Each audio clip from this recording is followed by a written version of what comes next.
কাকিমা বাইরে দাঁড়িয়ে আছেন যে? এখন তো আপনাদের বিশাল ব্যাপার, বৌমা সরকারি চাকরি পেয়েছে। হ্যাঁ, ওই এখন একটু সবাই সম্মান টম্মান করে আর কি। মানতেই হবে, কপাল করে এরকম একটা বৌমা পেয়েছেন। হ্যাঁ মা, আমি আসছি। আর হ্যাঁ, উঠোনটা একটু ঝাড় দিয়ে রাখবেন। বাহ, বৌমা চাকরি পেয়ে আপনাকে তো দেখছি চাকরি দিয়ে দিয়েছে।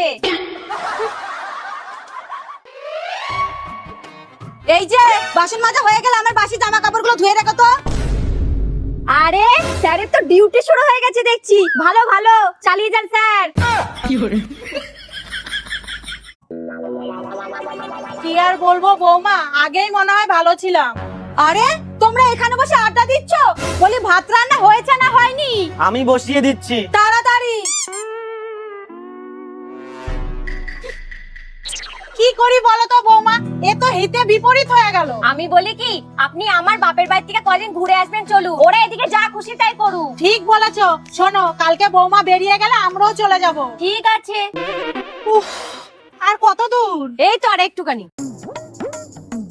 মা, মা, ও আয় আয়, কি নিচ্ছ এগুলো? অনেক চুল জমেছিল তাই দিয়ে এই হাড়িটা নিচ্ছি। ওই ছোট হাড়িটা নিতে গেলে কতটা চুল লাগবে? বেশি না, এইটুকু দিলেই হবে।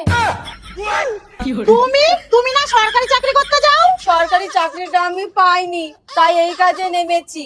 ইনকাম ভালোই আছে। মা, আমি বলি কি, আমার সাথে আপনিও নেমে পড়ুন। বৌমা, তোমার বাড়িতে ভালো মুগুর আছে? হ্যাঁ।